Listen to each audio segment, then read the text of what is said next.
Hello everyone. I hope you are doing well. तो आज का न्यूज़पेपर हम स्टार्ट करते हैं। आज है 5 अक्टूबर। तो 5 अक्टूबर को क्या क्या इंपॉर्टेंट न्यूज आई है यूपीएससी पर्सपेक्टिव से वो हम देखेंगे। 28 जो नक्सलीज हैं वो मार दिए गए हैं छत्तीसगढ़ के ऑपरेशन में। ठीक है। तो अब ये देख लेते हैं कि नक्सलिज्म नक्सलिज्म यूपीएससी में इंटरनल सिक्योरिटी का टॉपिक है, जो कि मतलब कि इंटरनल सिक्योरिटी में काफी इंपॉर्टेंट टॉपिक्स में से एक है। ठीक है। तो हम देख लेते हैं नक्सलिज्म के बारे में थोड़ा सा। What is Naxalism? Discuss various region Naxalism and government effort to root out Naxalism from the country. ठीक है। नक्सलिज्म क्या एक टर्म है जो यूज की जाती है क्या करने के लिए, डिफाइन करने के लिए जो वोयलेंट एक्टिविटीज होती है। ठीक है। किसकी वोयलेंट एक्टिविटी? लैंडलेस लेबर की। किसकी? लैंडलेस लेबर्स की। और ट्राइबल पीपल की। किसके अगेंस्ट? लैंडलॉर्ड्स के अगेंस्ट। जो जमीन जमीन के मालिक हैं उनके अगेंस्ट जो वर्कर हैं उनकी जब वोयलेंट एक्टिविटी होती है। ठीक है। और अदर इंडिविजुअल या ग्रुप के अगेंस्ट। तो मतलब कि जैसे मार्क्स ने बोला था वर्कर्स की एक्टिविटी किसके अगेंस्ट? जो जमीन के मालिक हैं या ओनर्स हैं उनके अगेंस्ट। ठीक है। तो नक्सलिज्म उसके लिए यूज की जाती है। नक्सलिज्म मूवमेंट है वो 1960 में आया था। कहां से? एक नक्सलबारी गांव है। ठीक है। कौन सा गांव है? नक्सलबारी। ठीक है। Naxalbari become famous for the left wing revolt. Left wing का रिवोल्ट हुआ था। कहाँ? वेस्ट बंगाल में, वहां से स्टार्ट हुआ था। ठीक है। उस दिन के बाद ये कंटिन्यूअसली ग्रो कर रहा है और इंडिया का लॉ एंड ऑर्डर है उसके लिए काफी बड़ा थ्रेट बना हुआ है। और ये मूवमेंट अब धीरे धीरे हिली और फॉरेस्ट रीजन में और 8 स्टेट में, अराउंड अराउंड 8 स्टेट में ये काफी स्प्रेड हो चुका है। 150 डिस्ट्रिक्ट से ज्यादा मतलब इसके डायरेक्ट इन्फ्लुएंस में है।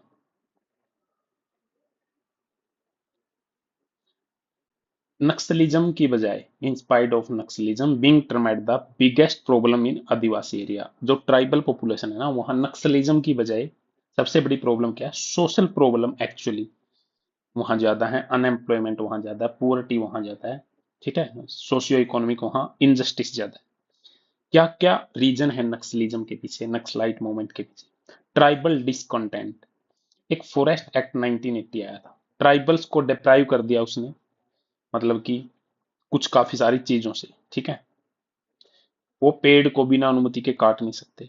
उनका जो सोर्स ऑफ लिविंग था उसके ऊपर कुछ रिस्ट्रिक्शन इम्पोज करती। तो जिस वजह से जो पॉपुलेशन है, ट्राइबल जो पॉपुलेशन है वहां पे काफी डेवलपमेंट प्रोजेक्ट स्टार्ट किए गए तो उन फॉरेस्ट को कट करना पड़ा। तो जो मासिव डिस्प्लेसमेंट है ट्राइबल पॉपुलेशन का, तो उनका जो सोर्स ऑफ अर्निंग था, लिविंग वेज था, वो सब उसका कंसर्निंग इश्यू बन गया। ठीक है। माइनिंग ऑपरेशन होने लग गए। Easy targets. ठीक है। अब जिन लोगों के पास सोर्स ऑफ लिविंग नहीं है, नक्सलिज्म जो किसके द्वारा लीड किया जाता है? माओइस्ट के द्वारा। माओ, चाइना, कम्युनिज्म। ठीक है। ये उसी का एक पार्ट है। तो माओइस्ट के द्वारा वो लीड किया जाता है। तो अब जिन लोगों के पास पैसे नहीं है, अगर नक्सलिज्म वाले थोड़े बहुत पैसे देके कहेंगे कि हमारे ग्रुप में आ जाओ, तो वो लोग आ जाएंगे। तो क्या करेंगे? Gap in socio economic system in the country. अब देखो, ट्राइबल्स में आज भी लोग 1950 से भी पुराना जीवन जी रहे हैं और हम 5G पे चले गए। तो गैप आ रहा है ना सोशियो इकोनॉमिक सिस्टम में। अब सेंस किसकी हो रही है? Strong technical intelligence. Technical intelligence की बड़ी कमी है नक्सलिज्म को टैकल करने के लिए। इंफ्रास्ट्रक्चर की कमी है, वहां पे विलेज कनेक्टेड नहीं है सड़क सड़क के साथ। ठीक है। रोड नहीं है। Follow up from administration, no follow up from administration. ठीक है। मान लो किसी भी एरिया का जो कंट्रोल है वो पुलिस ने ले लिया, उसके बाद एडमिनिस्ट्रेशन है जो उस एरिया में एसेंशियल सर्विस भी प्रोवाइड नहीं कर पाता। तो लोगों का तो पुलिस या फिर एडमिनिस्ट्रेशन के अगेंस्ट गुस्सा आएगा ही। ठीक है। कंफ्यूजन किसके ऊपर है? Over tackling Naxalism. नक्सलिज्म को टैकल करने के लिए कंफ्यूजन है एज ए सोशल इशू और एज ए सिक्योरिटी थ्रेट। ठीक है। State government consider Naxalism as the central government issue. State government किसका इशू मानती है? सेंट्रल गवर्नमेंट का। तो अच्छे से वो टैकल नहीं कर पा रहे नक्सलिज्म को। गवर्नमेंट की क्या अप्रोच रही है? Operation green Hunt. 2010 में स्टार्ट किया था। मासिव डिप्लॉयमेंट, काफी ज्यादा सिक्योरिटी वहां पे हमने सिक्योरिटी फोर्सेस की डिप्लॉयमेंट कर दी थी नक्सल अफेक्टेड एरिया में। ठीक है। तो जो 223 डिस्ट्रिक्ट थे नक्सल अफेक्टेड 2010 में, वो अब धीरे धीरे करके 90 डिस्ट्रिक्ट हो गए हैं 9 ईयर। एस्पिरेशनल डिस्ट्रिक्ट प्रोग्राम, जो हमारे डिस्ट्रिक्ट काफी ज्यादा बैकवर्ड हैं उनके लिए स्पेशल नीति आयोग का एक प्रोग्राम है कि हमें वहां स्पेशल डेवलपमेंट पे फोकस करना है, that is aspirational district programme. Operation Samadhan ministry of home affair ने चलाया है। ठीक है, नक्सल प्रॉब्लम को डील करने के लिए। समाधान की क्या फुल फॉर्म है? Smart leadership, aggressive strategy, motivation and training, actionable intelligence, dashboard based KPI की परफॉर्मेंस इंडिकेटर, के आर ए की रिजल्ट एरिया। ठीक है। एच से है हार्नेसिंग टेक्नोलॉजी, ए से action plan for each theatre, no access to financing. तो ये ऑपरेशन समाधान आप कहां लिख सकते हो? कंक्लूजन में। Technological intervention, ministry of home affair ने क्या किया? वेपन वगैरह को ट्रैक करने के लिए बायोमेट्रिक्स का यूज किया है, यूआईडी का यूज किया है। तो काफी हमने क्या किया है? एटलीस्ट यूएवी और mini UAV is deployed for each of the central arm force. उसके बाद ज्वाइंट टास्क फोर्स हमने बनाई है इंटर स्टेट बाउंड्री के ऊपर। पुलिस और पब्लिक ऑर्डर, वैसे तो स्टेट का सब्जेक्ट है, पुलिस किसका सब्जेक्ट है? स्टेट का सब्जेक्ट है। ठीक है। 3 लिस्ट होती है, कौन से शेड्यूल में? 7th शेड्यूल में। सेंट्रल लिस्ट, स्टेट लिस्ट और concurrent list. Union list, state list और कंकरेंट लिस्ट। तो पब्लिक लॉ एंड ऑर्डर पे काम करना पड़ता है इसमें स्टेट गवर्नमेंट को। तो स्टेट गवर्नमेंट भी काफी स्टेप ले रही है। स्टेट पुलिस असिस्टेंट कर रही है मिनिस्ट्री ऑफ डिफेंस को। स्टेट पुलिस को मिनिस्ट्री ऑफ डिफेंस ट्रेनिंग दे रही है इसके regarding. National policy and action plan to address left wing extremism, left wing जो एक्सट्रीमिज्म है उसके लिए नेशनल पॉलिसी अडॉप्ट की गई है। वे फॉरवर्ड में क्या लिखता है? गुड गवर्नेंस की जरूरत है हमें। ठीक है।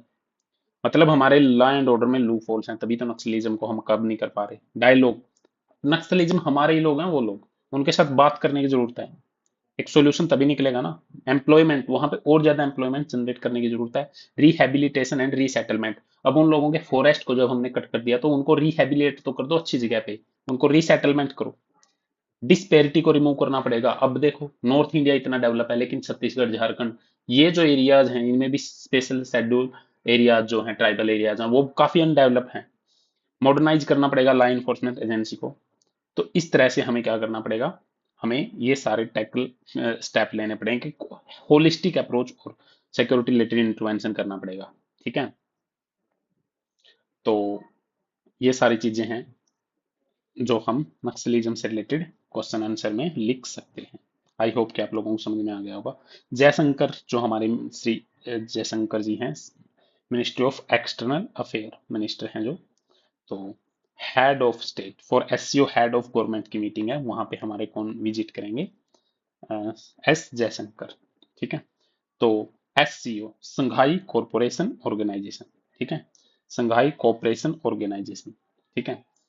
एससीओ की फुल फॉर्म है संघाई कोऑपरेशन ऑर्गेनाइजेशन, एक इंटर गवर्नमेंटल पॉलिटिकल इकोनॉमिक और सिक्योरिटी अलायंस है। पॉलिटिकल इकोनॉमिक और सिक्योरिटी अलायंस है जो 2001 में Kazakhstan, China, Kyrgyzstan, Russia, Uzbekistan, Tajikistan, India is not a founding member, याद रखना।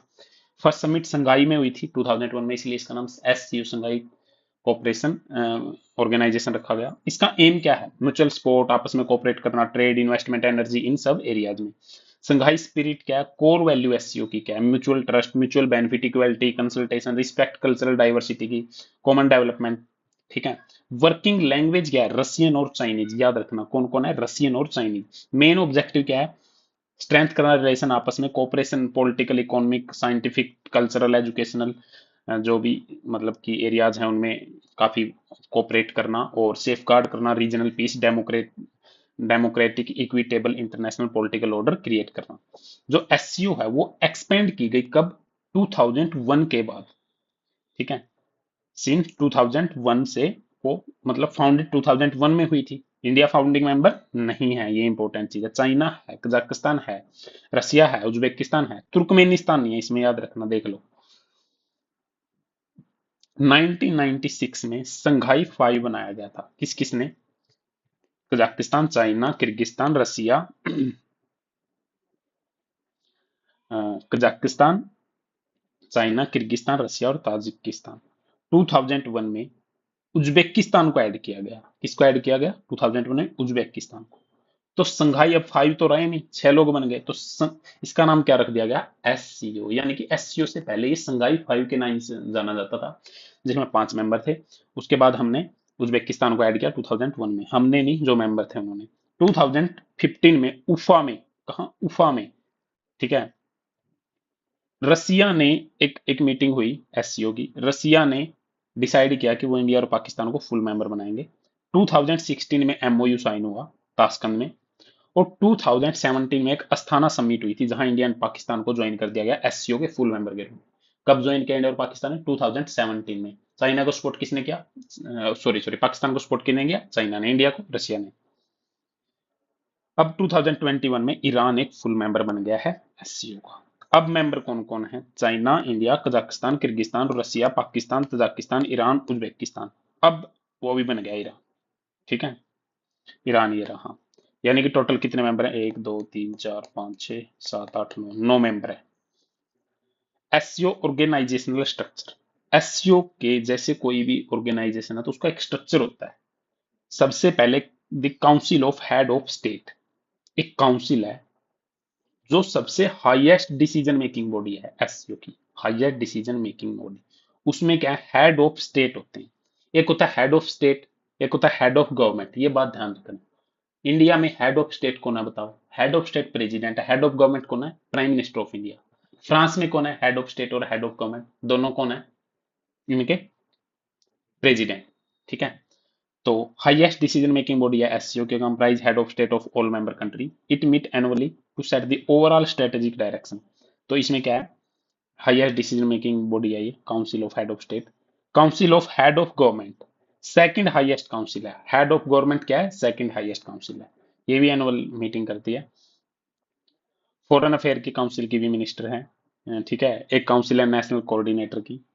उसके बाद सेक्रेटरीट है। एडमिनिस्ट्रेटिव आर्म है जो एससीओ की, ये बीजिंग में बेस है। एक आरएटी है, regional anti terrorist structure. RAT, RAT किसके लिए रिस्पॉन्सिबल है? आरएटी का हेडक्वार्टर ताशकंद में है, याद रखना। लेकिन एससीओ का कहाँ है? बीजिंग में। संघाई में नहीं है, याद रखना। नाम में इसके संघाई आ रहा है, लोग संघाई मार के आएंगे, लेकिन आपको बीजिंग करना है। रैट इज रिस्पॉन्सिबल, किसके लिए रिस्पॉन्सिबल है?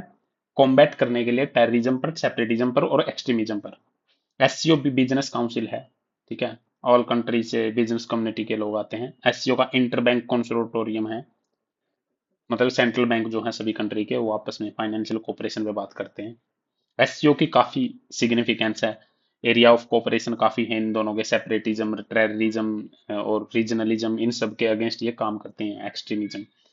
लार्ज पॉपुलेशन है, वर्ल्ड जीडीपी का 40% ग्लोबल पॉपुलेशन को कवर करती है एक कंट्री, और 20% ग्लोबल जीडीपी का और 22% वर्ल्ड लैंड मास का कवर करती है। स्ट्रेटेजिक सिग्निफिकेंस है इनकी। ठीक है। Bulwark against terrorism and drug trafficking, ये बुलवाक कीवर्ड है ना, बड़ा अच्छा है। इलेक्शन कमीशन ऑफ इंडिया आ जाए तो bulwark for Indian democracy, bulwark of Indian constitution. Supreme Court आ जाए तो बुलवाक फॉर जुडिशियल सिस्टम। तो ये कीवर्ड बड़ा अच्छा है। कंपैरिजन विद क्वाड, क्वाड के साथ, जो क्वाड है उसके साथ इसका कंपैरिजन किया जाता है। ठीक है। मिलिट्री और सिक्योरिटी में इन्होंने काफी अच्छी कैपेसिटी दिखाई है, तो पीस मिशन में भी इनका काफी रोल रहा है। तो क्वाड के साथ इसका कंपैरिजन किया जाता है। एशियन क्वाड भी इसको बोला जाता है। इंपॉर्टेंस एंड रिलीवेंस क्या है इसके लिए, इंडिया के लिए? काउंटर टेररिज्म, रीजनल स्टेबिलिटी का काम कर सकता है, कनेक्टिविटी का, इकोनॉमिक कोऑपरेशन का, मल्टीलेटरल डिप्लोमेसी का, और boosting relation with central Asia. Challenges क्या है इंडिया के लिए एससीओ में? बैलेंस करना चाइना एंड रशिया को। रशिया हमारा दोस्त है, चाइना राइवलरी है। एड्रेसिंग करना रीजनल सिक्योरिटी कंसर्न को। ठीक है। सेपरेटिज्म, टेररिज्म, एक्सट्रीमिज्म, इनके साथ कोलैबोरेट करना। मैनेज करना रिलेशन पाकिस्तान के साथ, अब पाकिस्तान भी है, पाकिस्तान को तो बीच में अपनी टांग अड़ानी होती है। इंश्योर करना इकोनॉमिक बेनिफिट्स को, मेंटेन करना इंडिया की स्ट्रेटेजिक ऑटोनॉमी को। वट एवर, ये हम एससीओ के हिसाब से डिसीजन नहीं लेंगे, हम अपने हिसाब से डिसीजन लेंगे। सोवरेनिटी के इशू को एड्रेस करना, बेल्ट एंड रोड इनिशिएटिव। ठीक है। बायलैटरल ट्रेड एससीओ की कंट्री के साथ। ठीक है। इफेक्टिव रोल कैसे प्ले कर सकता है? अब जैसे ना, एशियन नेटो भी बोल दिया जाता है किसको? एससीओ को। टेररिज्म के अगेंस्ट हम लड़ सकते हैं, टूरिज्म को प्रमोट कर सकते हैं, डायलॉग, वही बात है। तो now let's come to the topic. तो एस जयशंकर वहां विजिट करेंगे। कहाँ हो रही है ये मीटिंग? हेड ऑफ गवर्नमेंट की मीटिंग हो रही है, याद रखना। Head of government, head of government सबसे हेड ऑफ स्टेट होती है हाईएस्ट डिसीजन मेकिंग बॉडी, ये कौन सी है? सेकंड हाईएस्ट है। ठीक है, आई होप कि आप लोगों को समझ में आया। इसके ऊपर एडिटोरियल आएगा एक दो दिन में। प्रधानमंत्री जी ने पीएम किसान स्कीम के फंड को आज रिलीज कर दिया है। कहाँ? महाराष्ट्र में। सर महाराष्ट्र में ही क्यों किया?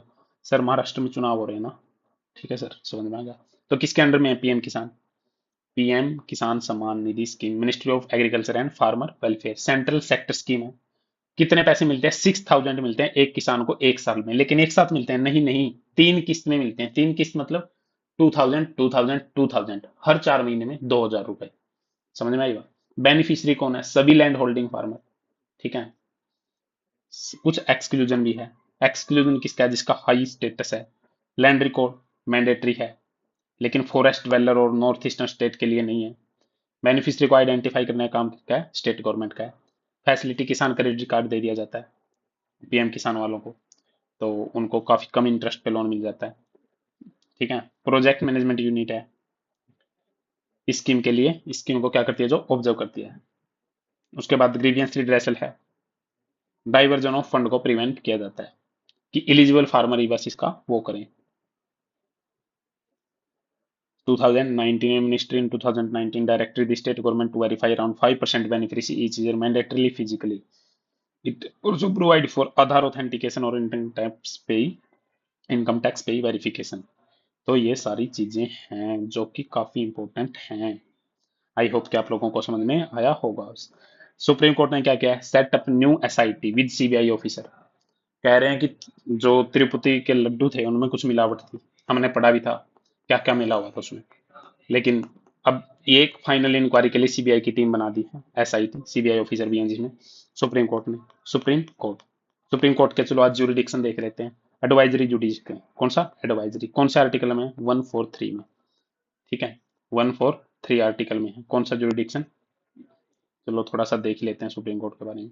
Advisory jurisdiction, article 143। इसमें क्या है? सुप्रीम कोर्ट से प्रेसिडेंट ऑफ इंडिया क्या ले सकते हैं? एडवाइज। पीओआई का मतलब प्रेसिडेंट ऑफ इंडिया क्या ले सकते हैं कि मुझे इस बात पे नहीं पता, आप मुझे एडवाइस दो। क्या सुप्रीम कोर्ट के ऊपर ये चीज बाइंडिंग है? एडवाइस देना बाइंडिंग। इसमें भी दो केस आ जाते हैं, ए और बी। अगर प्री कॉन्स्टिट्यूशनल ट्रीटी है, प्री कॉन्स्टिट्यूशनल ट्रीटी, तो उनको एडवाइस देना बाइंडिंग है। क्या है? बाइंडिंग है। ध्यान से सुनना। और अगर लॉ या फैक्ट की बात है कोई, ठीक है, उसमें उनकी मनमर्जी है, नॉट बाइंडिंग, नॉट बाइंडिंग। अब इन दोनों केसों में मान लो सुप्रीम कोर्ट ने अपनी एडवाइस दे दी, किसको? प्रेसिडेंट ऑफ इंडिया को। प्रेसिडेंट ऑफ इंडिया को ये माननी बाइंडिंग है? प्रेसिडेंट ऑफ इंडिया के ऊपर क्या ये बाइंडिंग है? माननी पड़ेगी ये? माननी पड़ेगी क्या? नहीं, ये तो इसकी मनमर्जी है। किसकी मनमर्जी? प्रेसिडेंट ऑफ इंडिया की। ठीक है, तो एडवाइस देना प्री कॉन्स्टिट्यूशन में बाइंडिंग है, सुप्रीम कोर्ट को देनी पड़ेगी, लेकिन पार्ट 2 में बाइंडिंग नहीं है। लेकिन मानो या ना मानो, ये किसकी मर्जी है? प्रेसिडेंट ऑफ इंडिया की। अब समझ में आई? ठीक है, ये था एडवाइजरी जुरिडिक्शन। एक रिट जुरिडिक्शन है। रिट जुरिडिक्शन में क्या है? आर्टिकल 32 के अकॉर्डिंग अगर कोई भी हमारा फंडामेंटल राइट वोइलेट होता है, ठीक है, तो हम डायरेक्ट, इनडायरेक्ट नहीं, डायरेक्ट कहाँ जा सकते हैं? सुप्रीम कोर्ट में। सुप्रीम कोर्ट में, सुप्रीम कोर्ट उसके लिए क्या इश्यू कर सकता है? रिट। रिट। रिट कितने टाइप की होती है? 5 टाइप की होती है। कितने टाइप की? 5। लिया कहाँ गया है रिट को? ब्रिटेन से। Habeas corpus, certiorari, mandamus, habeas corpus, certiorari, mandamus, quo warranto, एक और है अभी मुझे ध्यान नहीं आ रहा। तो ये 5 टाइप की रिट इशू करता है। ये था रिट जुरिडिक्शन। आर्टिकल 129 में सुप्रीम कोर्ट का एक कोर्ट ऑफ रिकॉर्ड माना जाता है, जहां जो भी बात इसमें होती है उसको एक रिकॉर्ड के फॉर्म में हम पेश कर सकते हैं दूसरे कोर्ट में। आर्टिकल 131 में सुप्रीम कोर्ट का ओरिजिनल जुरिडिक्शन है। ठीक है, आर्टिकल 142 में कंप्लीट जस्टिस है। कंप्लीट जस्टिस, कोई भी केस उठा के सुप्रीम कोर्ट अपने पास रख सकता है, किसी पे भी अपना जुरिडिक्शन दे सकता है। ठीक है, जुडिशियल रिव्यू, एक बेसिक स्ट्रक्चर का पार्ट है जुडिशियल रिव्यू। ठीक है, तो 1973 के बाद जितने भी केस आए हैं उन पे जुडिशियल रिव्यू हो सकता है। ये किस केस में बोला गया था? Kesavananda Bharati, Kesavananda Bharati 1973 versus union of India. हाँ, ठीक है। तो ये सारी चीजें हैं सुप्रीम कोर्ट के बारे में। Now let's proceed again. उसके बाद है सीबीआई। तो लगे हाथ सीबीआई भी देख लेते हैं। सीबीआई अपनी पावर कहाँ से लेती है? Delhi police special establishment act 1946। बनी कब थी सर? सर 1963 में संथानम कमेटी, संथानम कमेटी की रिकमेंडेशन पर। अच्छा सर, जो सीबीआई है, सीबीआई सीबीआई जो है वो 1963 में बनी थी। क्या ये स्टेचुटरी बॉडी है? नहीं। किसी एक्ट से बनी थी? नहीं। ये क्या कॉन्स्टिट्यूशनल बॉडी है? नहीं। ये एक रिजोल्यूशन से बनी थी। तो ये एक्स्ट्रा कॉन्स्टिट्यूशनल बॉडी है। क्या है? Extra constitutional. ठीक है। सीबीआई जो है उसके डायरेक्टर अपॉइंट किसके द्वारा किए जाते हैं? उस कमेटी में कौन कौन होते हैं? Prime minister of India, leader of opposition और चीफ जस्टिस ऑफ इंडिया। इन तीन लोगों जो रिकमेंडेशन दी जाती है प्रेसिडेंट ऑफ इंडिया, फिर इसके डायरेक्टर को अपॉइंट करते हैं। इसके डायरेक्टर का जो टेन्योर है, अभी रिसेंट अमेंडमेंट हुआ है, 2+1+1+1, यानी कि 5 साल का होता है। 2 साल तो फिक्स है, 1 साल गवर्नमेंट बढ़ा सकती है, फिर से एक बढ़ा सकती है, फिर से एक, मैक्सिमम 3 बार एक एक करके बढ़ाया जा सकता है सीबीआई प्लस ईडी के डायरेक्टर का। आई होप कि ये चीज आप लोगों को समझ में आ गई होगी। Now let's proceed.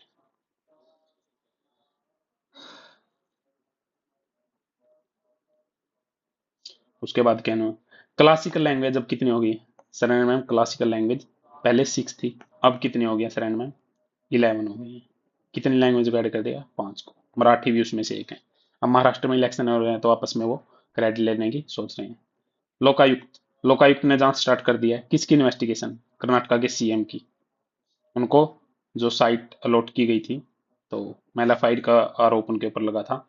Lokayukta and जो लोकपाल हैं, ठीक है, तो ये कहाँ से इवॉल्व हुए? 1809 में फर्स्ट टाइम लोकायुक्त का, ओम्बुड्समैन का कंसेप्ट स्वीडन में आया था। ठीक है, तो इंडिया के फॉर्मर लॉ मिनिस्टर थे अशोक कुमार सेन। वो फर्स्ट इंडियन थे जिन्होंने प्रपोज किया कॉन्स्टिट्यूशनल ओम्बुड्समैन का कंसेप्ट पार्लियामेंट में। एल एम सिंघवी ने कॉइन की थी टर्म लोकपाल और लोकायुक्त 1963 में। First ARC, second ARC. ARC का मतलब है एडमिनिस्ट्रेटिव रिफॉर्म कमीशन। उन्होंने भी रिकमेंड किया था कि इंडिपेंडेंट अथॉरिटी एस्टेब्लिश करो। फर्स्ट एआरसी की रिकमेंडेशन पे लोकपाल बिल पास किया गया था लोकसभा में, लेकिन लैप्स हो गया था क्योंकि लोकसभा डिजोल्व हो गई थी 2002 में। NCRWC, National Commission to review of working of the Constitution, उन्होंने रिकमेंड किया था अपॉइंटमेंट लोकपाल और लोकायुक्त की। 2005 में सेकंड एआरसी ने फिर से रिकमेंड किया। फिर क्या हुआ? अन्ना हजारे जी ने एक इंडिया अगेंस्ट करप्शन जो था वो मूवमेंट चलाया, और 2011 से लेकर 13 तक चला। तो 2013 में फाइनली एक्ट पास हो गया। ठीक है, तो इस एक्ट के क्या क्या प्रोविजन है? सिलेक्शन कमेटी जो लोकपाल को अपॉइंट करती है, सिलेक्शन कमेटी में कौन कौन लोग होते हैं?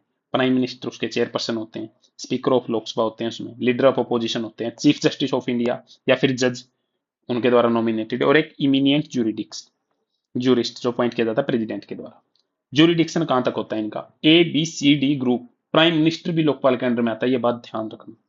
कंपोजिशन, इसमें एक चेयरमैन होते हैं लोकपाल में, और मैक्सिमम 8 मेंबर होते हैं, यानी टोटल कितने मेंबर? 9। एक chairman, maximum 8 member. 4 member judicially वो वाले होंगे और 4 मेंबर वल्नरेबल सेक्शन से आएंगे। कौन कौन? 50% of the member belong to schedule caste, schedule tribe and OBC, minority and women, यानी कि 4 तो ये हो गए, और 4 लोग जुडिशियल जो फॉर्मर जज जो सुप्रीम कोर्ट या हाई कोर्ट। ठीक है, पावर है इसके पास सुप्रीडेंट और डायरेक्ट करने की। एनी इन्वेस्टिगेट एजेंसी, किसी भी इन्वेस्टिगेटिव एजेंसी को ये केस को डायरेक्ट कर सकते हैं कि आप करो, जैसे सीबीआई को या फिर किसको? सीवीसी को। ठीक है, FCRA एक्ट 2010 आया था जिसमें, ठीक है, कोई भी फॉरेन डोनेशन अगर 10 लाख से ज्यादा है तो उसके ऊपर भी ये इन्वेस्टिगेशन कर सकते हैं। ठीक है।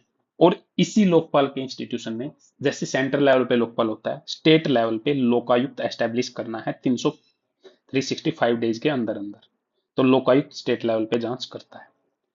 लोकपाल एंड लोकायुक्त के एक्ट में 2016 में क्या हुआ, एक अमेंडमेंट भी हुआ। क्या अमेंडमेंट हुआ? अमेंडमेंट ये हुआ, लीडर, अब जैसे लीडर ऑफ अपोजिशन था ना, तो अपोजिशन तो थी नहीं, अपोजिशन के लिए कितने परसेंट मिनिमम सीट चाहिए? 10% ऑफ टोटल मेंबर। 10 मतलब 550 का 10, यानी कि 55 कांग्रेस की सीट आई नहीं थी। तो लार्जेस्ट जो अपोजिशन पार्टी है, उसको हमने क्या कर दिया था, उसकी जगह पे मान लिया था कि leader of largest opposition party को हम लीडर ऑफ अपोजिशन की जगह ऐड करेंगे। ठीक है। एक हमने सेक्शन 44 ऑफ द एक्ट में, बिल में मॉडिफाई किया था। ओरिजिनली जो डील करता है पब्लिक ऑफिशियल को रिपोर्ट करना है कि उनके एसेट और लाइबिलिटी के बारे में 30 डे, इसको भी अमेंड कर दिया था हमने। ये 30 डे की जो लिमिट है वो हटा दी थी। मतलब अब फिर लिमिट रखती थी कि जो सेंट्रल गवर्नमेंट एस्टेब्लिश करेगी उसके अकॉर्डिंग। ठीक है। सीवीसी के फंक्शन में भी हमने चेंज किया था जब हमने ये एक्ट पास किया। तो सेक्शन 8 और 8A और 8B ऐड कर दिया सीवीसी एक्ट 2003 में, जिसने एम्पावर किया कमीशन को, सीवीसी को एंश्योर करने के लिए, उसको जो रेफरेंस दी जाएगी लोकपाल के द्वारा कि आपने ग्रुप बी, सी, डी, इन सब मेंबर्स की जांच करनी है जो सेंट्रल गवर्नमेंट सर्विस में है, ग्रुप बी में, ग्रुप सी में, ग्रुप डी में।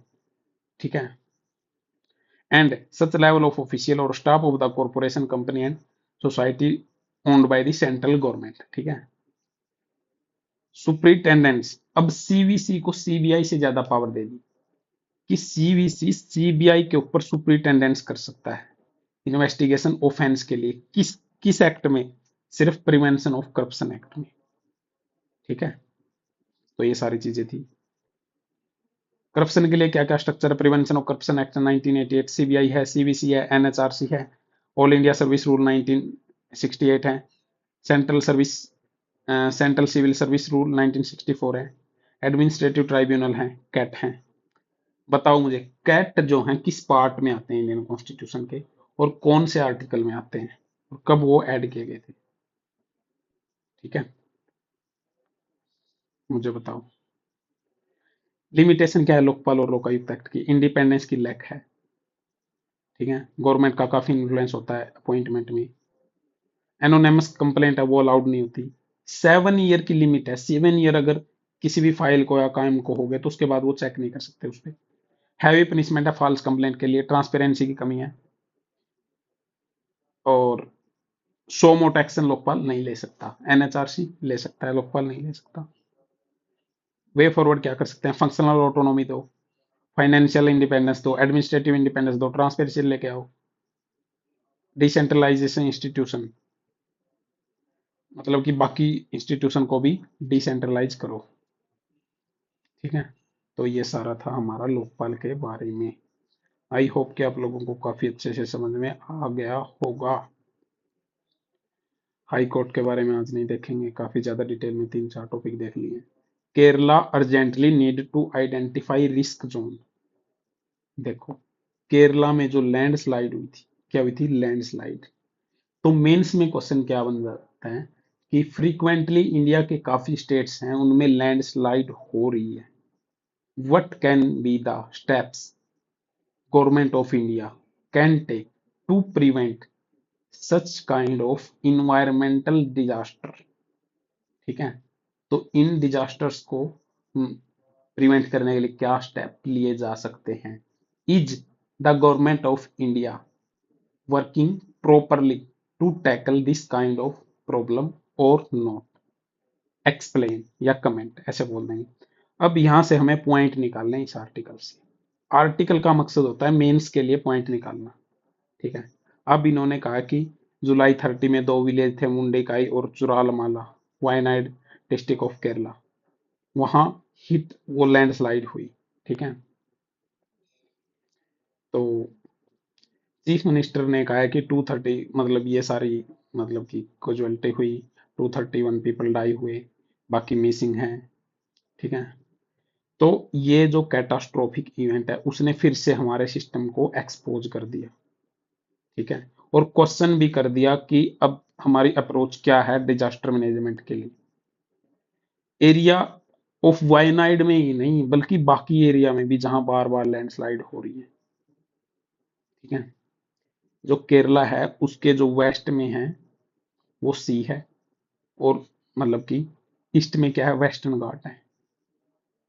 तो केरला को यूजुअली डिजास्टर फ्री जोन माना जाता है। क्या माना जाता है? Disaster free zone. तो डेवलपमेंट एक्टिविटी हैं जो हुई है वहां पे, settlement, these settlements are distributed throughout the state from the coastline to the steep hill slope. Kerala is perhaps the only state where human settlement have sprung up along the coastal line. Coastal line के आसपास human settlement है। तो वहां पे काफी development project भी है, encroachment होती है लोगों के द्वारा, या डेवलपमेंट प्रोजेक्ट भी है, रोड भी है, इंफ्रास्ट्रक्चर भी है। बट वहां जो हम इंफ्रास्ट्रक्चर डेवलप कर रहे हैं हम टोटली डिजास्टर, देखो फर्स्ट पॉइंट मिल गया हमें, disregard for natural drainage and slope stability. यानी क्यों आ रही है लैंडस्लाइड? डिसरिगार्ड कर रहे हैं हम नेचुरल ड्रेनेज का। और स्लोप जो होता है, स्लोप क्या होता है? स्लोप ऐसे लगा लो, ये स्लोप है, अगर ये ऐसे है तो ये स्टीप स्लोप है, ये नॉर्मल स्लोप है, ठीक है। तो हम डिसरिगार्ड कर रहे हैं नेचुरल ड्रेनेज का और स्लोप स्टेबिलिटी का, ठीक है। लेकिन आजकल जो डिजास्टर फ्री एरिया वहां पे भी डिजास्टर बढ़ गए हैं, इंटेंसिटी बढ़ गई है। केरला जो है उसके 3 डिस्टिंक्ट जियोग्राफिक जोन हैं, और उन वो तीनों क्या फील कर रहे हैं, मतलब डिजास्टर फील कर रहे हैं, फ्लड एंड लैंडस्लाइड। क्यों? कोस्टल इरोजन एक रेगुलर फिनोमिना है, ठीक है। जो कोस्टल जोन है 250 किलोमीटर तक उसको इम्पैक्ट कर रहा है स्टेट को,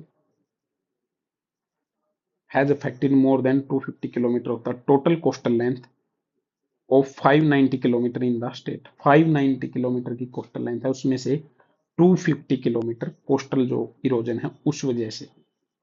यानी एक रीजन और मिल गया हमें कोस्टल इरोजन, लैंडस्लाइड का। सी सर्ज भी होता है, पानी का एकदम से ऊपर आना, ठीक है। तो उस वजह से मतलब लो लैंड और मिड लैंड पे क्या आती है, फ्लड आती है। जो लो लैंड है, वेम्बनाद लेक कहाँ है? वेम्बनाद लेक वो कहाँ है? केरला में। Part of low land surrounding the Vembanad lake get inundated during every monsoon, ठीक है। World meteorological organisation describe Kerala flood of, जो WMO है उसने 2018 के केरला फ्लड को फ्लड ऑफ द कंट्री का नाम दिया था, फ्लड आई थी यहाँ पे। और इस डिजास्टर को क्लाइमेट चेंज की वजह से बताया था, आई थी। और जो लैंडस्लाइड है इसका एक रीजन है, हर एक मानसून की वजह से भी आ रहे हैं वेस्टर्न घाट पे। कब रेगुलर हो रहे हैं? During every monsoon. एक रीजन हमें ये मिलेगा, मानसून की वजह से। अब हम कर क्या सकते हैं? ये तो रीजन मिल गया। Landslide inventory map needed. किसकी जरूरत है? लैंडस्लाइड के मैप की जरूरत है।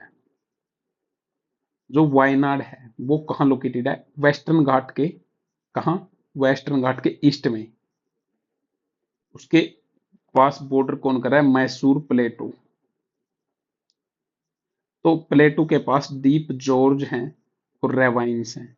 ये ज्योग्राफिकल टर्म है, जॉर्ज और रेवाइंस, ठीक है। एक रिवर है शरावती रिवर, ठीक है। Like the river Sharavati, Chaliyar, एक चालियार रिवर है। वो ओरिजिनेट होती हैं ईस्टर्न साइड ऑफ वेस्टर्न घाट में। ये दोनों फिर क्या करती हैं, उस माउंटेन रेंज में कट करके जाती है। मान लो ये माउंटेन रेंज है, यहाँ पानी है, ये वेस्टर्न घाट है इधर। तो यहां से ओरिजिनेट होके इस पहाड़ को कट करके ये पानी में चले जाती हैं, अरबियन सी में। In spite of the easterly tilt to the Wayanad Mysore plateau. इधर नहीं जाती है प्लेटू, तो इधर टिल्टेड है ईस्ट की तरफ, ठीक है। और ये होता है टेक्टोनिक फैक्टर की वजह से। टेक्टोनिक क्या होता है? अर्थ के नीचे ना प्लेट हैं बहुत सारी, तो उन्हीं प्लेट के मूवमेंट को, जब उनकी वजह से अर्थक्वेक आ जाए या कुछ भी आ जाए तो उसको क्या बोलते हैं? टेक्टोनिक मूवमेंट, ठीक है। तो उसके बाद क्या है, इंसिडेंस ऑफ फ्रैक्चर या क्रैक्स, वो भी देखे गए हैं हमें वायनाड से और इडुक्की पोस्ट से। एक रीजन क्या मिल गया, टेक्टोनिक फैक्टर, फ्रैक्चर, क्रैक्स, ट्रमर्स। ट्रमर्स होता है छोटे टाइप का भूकंप, थोड़ा सा, वो भी फील किए हमने वहां पे। तो रीअकरिंग जो इंसिडेंट्स हैं लैंडस्लाइड के, और ह्यूज ह्यूमन इकोनॉमिक और क्या है, मतलब कि लॉस है, किसके लिए, साइंटिफिक रीअप्रेजल की जरूरत है हमें। जो पॉजिटिव फैक्टर है जिस वजह से ये आ रहा है, उसको फिर से हमें देखना पड़ेगा, ठीक है। जैसे slope, soil thickness, rainfall intensity, ये सारे फैक्टर हमें चेक करने पड़ेंगे। तो एक ऑन गोइंग डिबेट भी है जो क्या दिखाती है कि गैप है किसमें, understanding the incidents of landslide in this region, कि मतलब हम उसको समझ ही नहीं पा रहे कि इंसिडेंट्स ऑफ लैंडस्लाइड होता क्यों है, ठीक है। ग्लोबल रिसर्च जब इस फील्ड में होता है तो एक नुएंस्ड अप्रोच की जरूरत होती है, बड़ा इंपॉर्टेंट कीवर्ड है। तो अगर सब हम सॉल्यूशन पे जाएंगे तो हमें लैंडस्लाइड इन्वेंटरी मैप की जरूरत है, ठीक है। हमें ये देखना पड़ेगा कि कौन सा जोन है जो सस्पेक्टिबल है लैंडस्लाइड से। तो लैंडस्लाइड सस्पेक्टिबिलिटी मैप हमें क्या करना पड़ेगा, क्रिएट करना पड़ेगा। किसके बेस पे, tectonics, rock composition, physiomechanical property, slope, soil characteristics, इन सब के बेस पे ह्यूमन एक्टिविटी, माइनिंग और क्वेरिंग। अगर एक बार ऐसे मैप बन जाते हैं तो हम आसानी से मॉनिटर कर सकते हैं मैकेनिज्म को, रेनफॉल वगैरह को। उससे टाइमली वार्निंग भी दी जा सकती है और काफी जो लाइफ लॉस है उसको बचाया जा सकता है। एक प्रिवेंशन और आ गया कि स्टेट काफी इंपॉर्टेंट रोल प्ले किया जा सकता है, सेल्फ हेल्प ग्रुप को हम ट्रेन कर सकते हैं इसके लिए। अब एक रीजन और बताएगा, राइट, रैपिड वार्मिंग, काफी रैपिड वार्मिंग हो रही है अर्बियन सी की, जिस वजह से जो वेदर है वो एक्सट्रीम होता जा रहा है। क्लाइमेट इवेंट है वो बढ़ते जा रहे हैं। एक्सट्रीम इवेंट का मतलब कभी फ्लड आ गई, गर्मी हुई तो हीट वेव आ गई, साइक्लोन आ गए। जो हीट कंटेंट है इंडियन ओशन का, वो 2000 से काफी ज्यादा लेवल बढ़ चुका है। सिंस 2000 1.2 डिग्री सेल्सियस समर सी में क्या हुआ है, टेम्परेचर इंक्रीज हुआ है, सरफेस टेम्परेचर लास्ट 100 ईयर में, ठीक है। तो 1.2 डिग्री कोई छोटी चीज नहीं होती, जिस वजह से इसने क्या क्रिएट कर दिया है, इन्वायरमेंट कंड्यूसिव साइक्लोजेनेसिस। साइक्लोजेनेसिस, साइक्लोजेनेसिस का मतलब क्या है, डेवलपमेंट और strengthening cyclonic circulation in the atmosphere, ठीक है। अब इस चेंज की वजह से यही चेंज फील किया गया केरला में, और साइक्लोन ओक्ची स्टेट में है 2017 में, ठीक है। ये काफी सीवियर साइक्लोन स्टॉर्म था जिसने केरला को काफी ज्यादा अफेक्ट किया। अब पता चल गया और क्या रीजन है, और क्या कर सकते हैं, सेफ ऑपरेटिंग स्पेस, ये बड़ा इंपॉर्टेंट कीवर्ड है।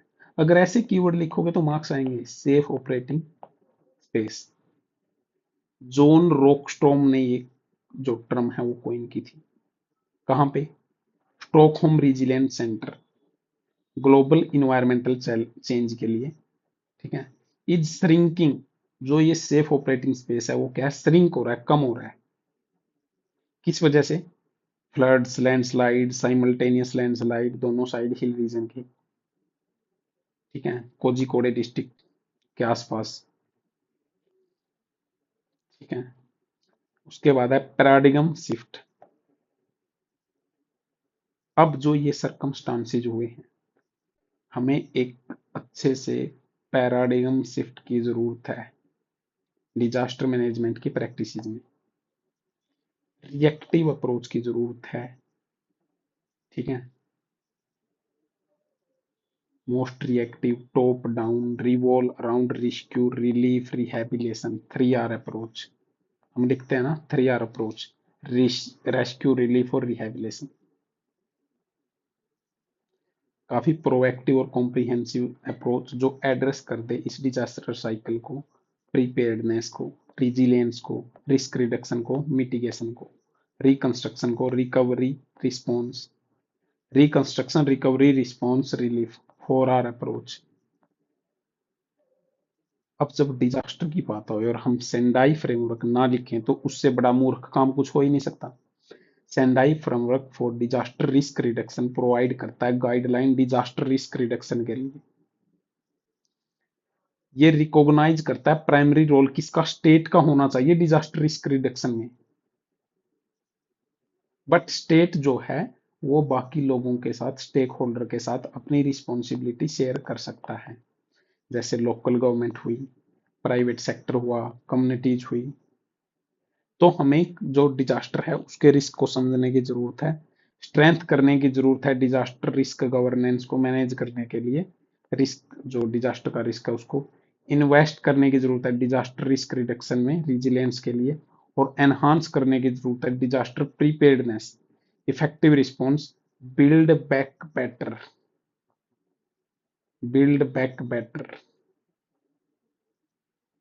कितना अच्छा कीवर्ड है, enhance disaster preparedness for effective response to build back better। क्या क्या करने की जरूरत है? First, Kerala need to work out disaster risk zone based on multiple criteria covering both physical and social component with a social ecological framework with the help of subject expert। Subject expert की जरूरत है, area को divide करने की जरूरत है कि कौन सा ज्यादा रिस्क है वाला एरिया, कौन सा कम है। एक डाटाबेस कलेक्ट करने की जरूरत है। ये केरला के लिए नहीं, ये सभी के लिए है डिजास्टर को प्रिवेंट करना। तो वाटर साइड या रिवर बेसिन के अकॉर्डिंग जो डिजास्टर रिस्क जोन है उसको आइडेंटिफाई करना चाहिए। केरला को जरूरत है पीपल के पार्टिसिपेशन की डिजास्टर रिस्क मैप के लिए। पीपल प्लान कैंपेन होना चाहिए, ये इंपॉर्टेंट है केरला के लिए कि community based disaster risk management. ठीक है, risk which at risk community are actively engage in identify, analysing, planning, implementing, monitoring, evaluating disaster risk reduction initiative में कम्युनिटी का इंपॉर्टेंट रोल प्ले करे। इससे क्या अपॉर्चुनिटी मिलेगी, स्ट्रेंथ होगा, strength communication, discussion, learning within the community, between the community, local and central government. यानी कि local participation को बढ़ाने की जरूरत है, ग्राउंड लेवल पे काम करने की जरूरत है, बॉटम अप अप्रोच फॉलो करने की जरूरत है, रिड्यूस करने की जरूरत है टेंशन, इसे टेंशन रिड्यूस हो गई और पोटेंशियल कन्फ्लिक्ट है। इंटीग्रेट डिजास्टर रिस्क मैनेजमेंट इन लोकल लेवल डेवलपमेंट। एक क्वाड्रपल हेलिक्स मॉडल, ये आ गया एक और कीवर्ड, देख लो। एक quadruple helix model involving community and social organization, academia and research institute, the government and business and industry may be useful। अब इस पूरे आर्टिकल में हमने कितने इंपॉर्टेंट तो कीवर्ड निकाल दिए। Safe operating space, quadruple helix model, पूरा डिजास्टर मैनेजमेंट किसी भी स्टेट में आ जाता है तो ये सारे कीवर्ड हम यूज कर सकते हैं या नहीं कर सकते। This one is the approach to how to study newspaper for mains perspective. Caste in jail, supreme court ने बोला था कि जेल, पहले मुझे ये बताओ जो प्रिजन है वो किसका सब्जेक्ट है, स्टेट का, सेंटर का या कनकरेंट का? सोचो एक मिनट। ये सर एंड मैम, प्रिजन जो सब्जेक्ट है वो स्टेट का है। स्टेट के जो मैनुअल है वहां पे जो कैदी होते हैं जेल के अंदर उनके साथ भी है वो गंदा किया जाता है, उनकी कास्ट के बेस पे जेल के अंदर उनसे काम करवाया जाता है। और कई लोगों को तो हैबिचुअल ऑफेंडर भी माना जाता है। वहां प्रिजन के मैनुअल में अब सुप्रीम कोर्ट ने बोला है कि वो चेंज करो, उनको ऐसे नहीं है कि वहां डिस्क्रिमिनेशन करो। वहां आर्टिकल 17 को आप वायलेट कर रहे हो, 15 को, 15(1) को कर रहे हो, स्टेट खुद डिस्क्रिमिनेट कर रहा है। आर्टिकल 15 के दो पार्ट हैं, 15(1), 15(2)। मुझे दोनों बताओ अगर किसी को याद है। 15(1), 15(2), 17, article 23 forced labour, fundamental right कहाँ है, 12 से 35, पार्ट 3 में, पार्ट 4 में डीपीएसपी। ठीक है, पार्ट 5 में यूनियन एग्जीक्यूटिव, पार्ट 6 में स्टेट एग्जीक्यूटिव, पार्ट 7 में, बताओ पार्ट 7 है या नहीं, पार्ट 8 में लैंग्वेज,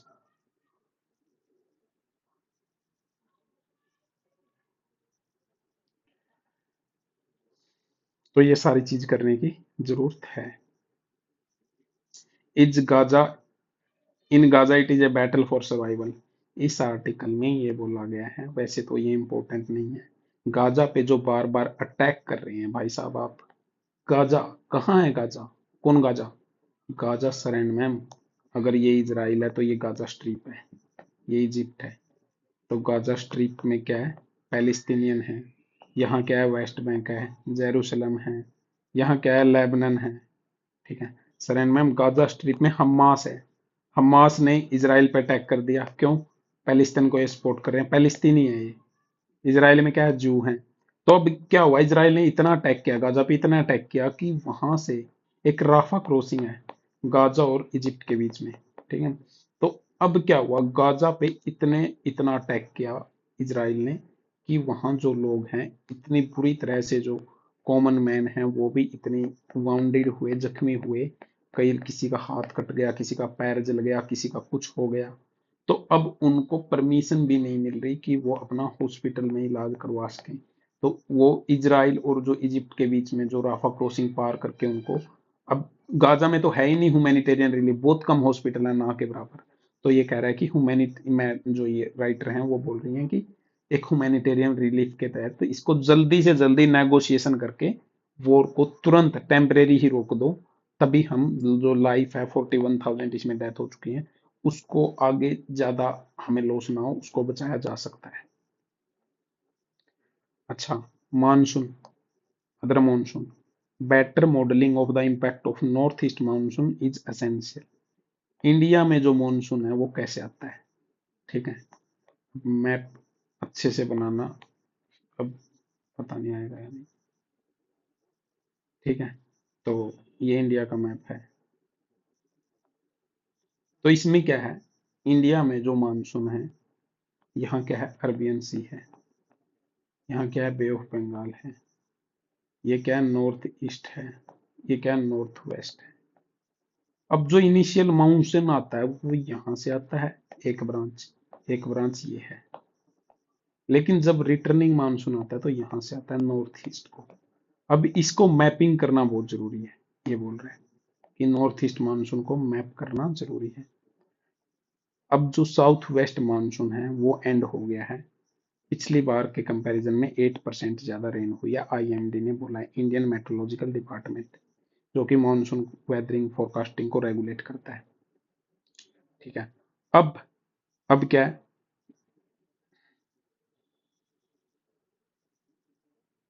अब फोकस हो गया नॉर्थ ईस्ट मानसून पे।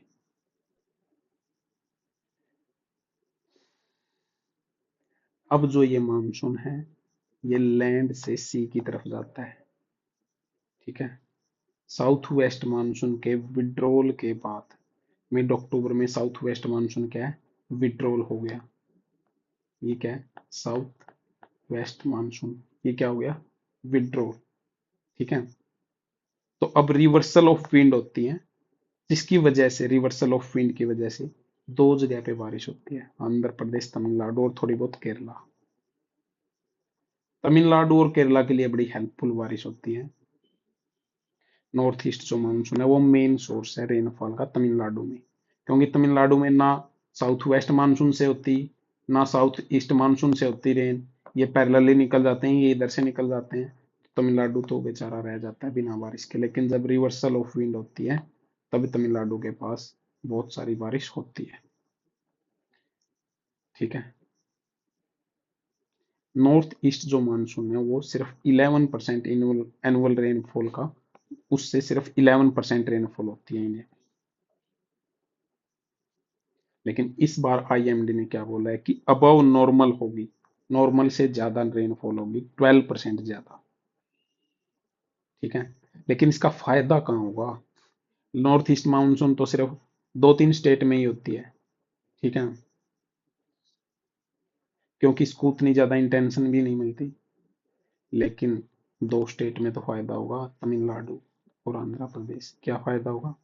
राइस और जो मेज है, राइस चावल, मेज मक्का, मक्का और चावल तो प्रोडक्टिविटी बढ़ेगी।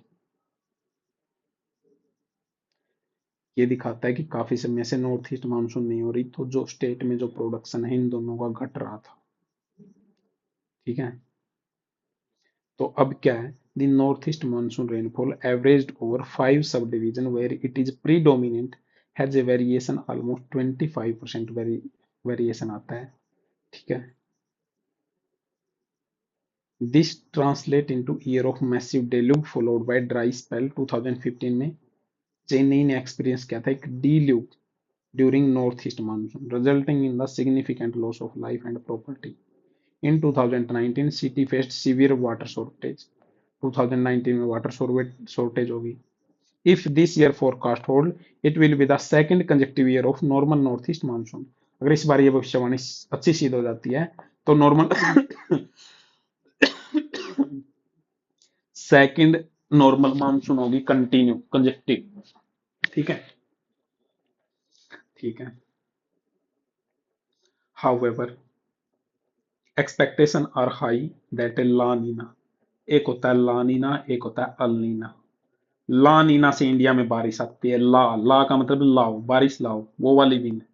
और अल नीना का मतलब होती है जब इंडिया में बारिश नहीं आती, इंडिया में बारिश नहीं आती। अब ये कंसेप्ट थोड़ा सा अलग है, वो मैं आपको किसी अलग वीडियो में समझा दूंगा। चलो इसी में समझा देता हूँ। ठीक है। मान लो ये इंडिया है, यहाँ ऑस्ट्रेलिया है। अरे यार गलत जगह बना दिया। मान लो ये इंडिया है, ये ऑस्ट्रेलिया है, ये नॉर्थ अमेरिका, साउथ अमेरिका है, ये नॉर्थ अमेरिका है। तो ला नीना, ला नीना बता देता हूँ। ला नीना ये सारा पानी है यहाँ पे। ला नीना के टाइम पे क्या होता है, इंडिया में बारिश ज्यादा होती है। बारिश ज्यादा का मतलब क्या है, जो विंड का फ्लो है, विंड, एयर, एयर और विंड में भी फर्क है। विंड जो है वो कहाँ से कहाँ जाती है, high pressure to low pressure, high pressure to low pressure. High pressure कहाँ होता है, यहाँ। लो प्रेशर कहाँ होता है, यहाँ। हाई प्रेशर यहाँ क्या होता है, प्रेशर और टेम्परेचर ऑलवेज अपोजिट। ये बात याद रखना, ये बात समझ आ गई तो ज्योग्राफी के 90% कॉन्सेप्ट क्लियर है। अगर यहाँ हाई प्रेशर है तो टेम्परेचर क्या होगा, लो। अगर यहाँ लो टेम्परेचर है तो यहाँ टेम्परेचर क्या होगा, हाई। ठीक है। तो यहाँ हाई प्रेशर विंड है, यहाँ क्या है, लो प्रेशर विंड है। तो हाई प्रेशर से लो प्रेशर विंड जब फ्लो करती है तो लानीना आता है और बारिश होती है। यहाँ टेम्परेचर क्या है, लो। लो टेम्परेचर का मतलब क्या है, लो टेम्परेचर का मतलब है कि यहाँ पे जो पानी है, पानी की ऊपर वाली परत जो है, जो गर्म थी, वो यहाँ ट्रांसफर होना स्टार्ट हो जाती है, इधर, इधर इंडिया की तरफ, ऑस्ट्रेलिया की तरफ। और नीचे से अपवेलिंग होती है, अपवेलिंग। अपवेलिंग मतलब ठंडा पानी ऊपर आता है, ठंडा पानी मतलब लो टेम्परेचर। समझ में आई, जो विंड है जिसकी वजह से, समझ में आई, तो जिस वजह से लानीना आता है। अल नीना का मतलब क्या है, अल नीना का मतलब है यहाँ पे क्या,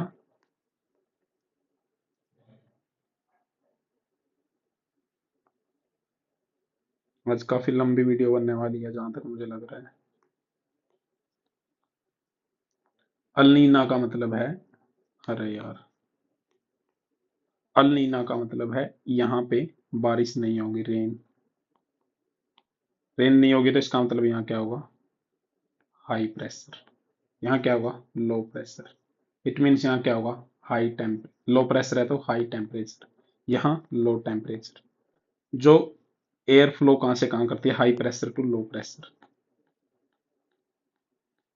एयर फ्लो यहाँ से यहाँ करेगी, तो इस वजह से बारिश यहाँ आएगी, यहाँ सूखा पड़ जाएगा। हाई टेम्परेचर है इसका मतलब अपवेलिंग हो ही नहीं पाई, वही टेम्परेचर है वही। ठीक है। तो this one is the concept for La Nina and El Nina. I hope कि आप लोगों को समझ में आया होगा। अब चलते हैं आगे। हम्म, तो ये सारी चीजें हैं, ये आर्टिकल हमने देखा। उसके बाद कोई इंपॉर्टेंट आर्टिकल बचा नहीं है। मोदी जी ने बोला है कि कंफ्लिक्ट रीजन, जहां कंफ्लिक्ट हिट हो रहा है वो सिक्योरिटी के लिए बड़े इंपॉर्टेंट हैं। रसिया, यूक्रेन, वहां से हम इतना सारा ऑयल, एनर्जी सिक्योरिटी के लिए इंपॉर्टेंट रीजन है। जयशंकर सर हमारे किससे मिले हैं? श्री दिशा नायके से, जो प्रेसिडेंट हैं नई किसके, श्रीलंका के। कास्ट, ठीक है, caste can not be lodged against the journalist for criticising government. Sorry, caste नहीं, केसेज, केसेज नहीं कर सकते आप जर्नलिस्ट के अगेंस्ट अगर वो गवर्नमेंट को क्रिटिसाइज कर रहे हैं। आर्टिकल 19(1)(a सबसे मोस्ट इंपॉर्टेंट आर्टिकल है। 19(1) और 9(1) नहीं, सॉरी, 19 और 21, इन्हीं से FPYQ आए हैं पिछले 10 साल में, फंडामेंटल राइट से। और अगर कोई करंट में इनकी बात चलती है तो वही आएगा घुमा फिरा, ठीक है। तो 19(1)(a का ये क्या है फिर, वॉयलेशन माना जाएगा। इंडिया यूएस ने पैक्ट साइन किया है क्रिटिकल मिनरल्स पे। क्रिटिकल मिनरल्स क्या होते हैं? जो मतलब कि सी के नीचे मिलते हैं और काफी R&D करना पड़ता है उनके लिए। अब चाइना के पास बहुत सारे हैं, 17 क्रिटिकल मिनरल्स होते हैं मोस्टली। तो अब चाइना ने खुद पे डिपेंड कर रखा है, जैसे एंटीमोनी के लिए उन्होंने बैन लगा दिया था कि हम नहीं करेंगे, तो चाइना इसको एज ए अपनी स्ट्रेटेजिक फॉरेन पॉलिसी में भी यूज करता है। तो हम दोनों ने एक साइन किया है, टाई किया है। तो इस तरह से गाइज हमने आज का एडिटोरियल देखा। आई होप कि आप लोगों को ये इतना एक्सप्लेन जो मैंने किया है वो अच्छे से समझ में आया होगा, ठीक है। और आप इस वीडियो को ज्यादा से ज्यादा शेयर कीजिए और ध्यान से सुनिए, आपकी प्री और मेंस में ये काफी हेल्प करेगा। Thank you guys, thanks a lot.